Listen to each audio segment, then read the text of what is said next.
5 ವರ್ಷ ನಾನೇ ಸಿಎಂ ಅಂತ ಘಂಟಾ ಘೋಷವಾಗಿ ಹೇಳ್ತಾ ಇದ್ದಂತ ಸಿಎಂ ಸಿದ್ದರಾಮಯ್ಯ ಇದೀಗ ಅದ್ಯಾಕೋ ವರಸೆಯನ್ನೇ ಬದಲಾಯಿಸಿದ್ದಾರೆ. ಹಾಗಾದ್ರೆ ಇದಕ್ಕೆ ಪ್ರಮುಖ ಕಾರಣ ಒಂದು ಕರೆ ಅನ್ನುವಂತ ಪ್ರಶ್ನೆಗಳು ಕೂಡ ಉದ್ಭವಿಸ್ತಾ ಇದೆ. ಆ ಕರೆ ಯಾವುದು, ಯಾವಾಗ ಬಂತು ನೋಡೋಣ ಬನ್ನಿ.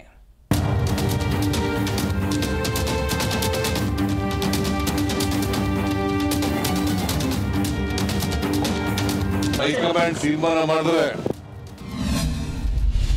3 ದಿನದ ಹಿಂದೆ ಸಿಎಂಗೆ ಬಂದ ದೂರವಾಣಿ ಸಂದೇಶ. ದೂರವಾಣಿಯಲ್ಲಿ ವರಿಷ್ಠರು ನೀಡಿದ ಸಲಹೆ ಏನು? ಸದ್ಯ ರಾಜ್ಯ ರಾಜಕೀಯದಲ್ಲಿ ನಾಯಕತ್ವ ಬದಲಾವಣೆಯ ವಿಚಾರ ದೊಡ್ಡ ಮಟ್ಟದಲ್ಲಿ ಚರ್ಚೆಯಾಗ್ತಾ ಇದೆ. 135 ಸ್ಥಾನ ಗಳಿಸಿ ಅಧಿಕಾರದ ಗದ್ದುಗೆ ಏರಿದ ಕಾಂಗ್ರೆಸ್ ಆರಂಭದಲ್ಲೇ ಮಾಡಿಕೊಂಡ ಒಪ್ಪಂದ ಇದೀಗ ಕಾಂಗ್ರೆಸ್ನಲ್ಲಿ ದೊಡ್ಡ ಬಿರುಗಾಳಿಗೆ ಸಾಕ್ಷಿಯಾಗುವ ಸಾಧ್ಯತೆ ಇದೆ. ಈ ನಿಟ್ಟಿನಲ್ಲಿ ಸೈಲೆಂಟ್ ಆಗಿ ರಾಜ್ಯ ಕಾಂಗ್ರೆಸ್ ಪ್ರವೇಶಿಸಿರುವ ದೆಹಲಿ ನಾಯಕರು ಒಂದೊಂದೇ ಸೂತ್ರ ಬೆಸೆಯೋಕೆ ಮುನ್ನುಡಿಯನ್ನ ಇಟ್ಟಿದ್ದಾರೆ. ಇದರ ಭಾಗವೇ ಸಿಎಂಗೆ ಬಂದ ದೂರವಾಣಿ ಸಂದೇಶ.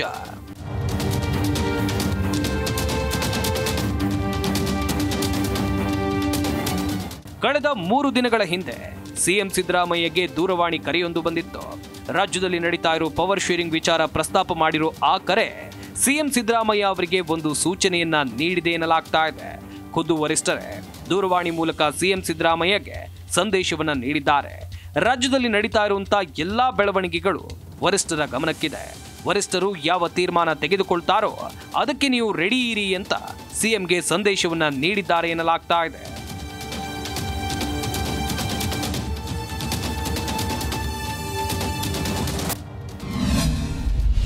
ದೂರವಾಣಿ ಸಂದೇಶದ ನಂತರ ಸೈಲೆಂಟ್ ಆದ ಟಗರು. ಒಪ್ಪಿದ್ರೆ ನಾನೇ 5 ವರ್ಷ ಸಿಎಂ ಎಂದಿದ್ದಕ್ಕೆ ಸಿದ್ದು.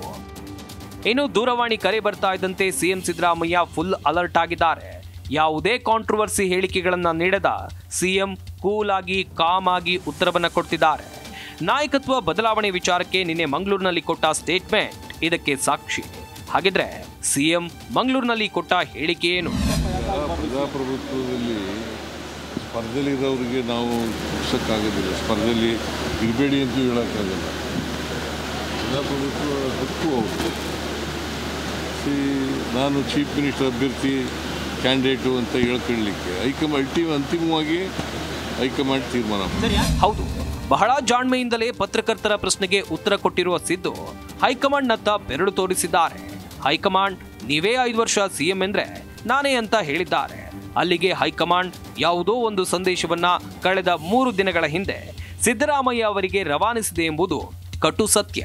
ಹೀಗಾಗಿ ನವೆಂಬರ್ ಕ್ರಾಂತಿಯೇ ಇದಕ್ಕೆಲ್ಲ ಉತ್ತರವ ಎಂಬುದನ್ನ ಕಾದು ನೋಡಬೇಕಿದೆ. Rachappa Suttur, political bureau, Zee Kannada news, Bengaluru.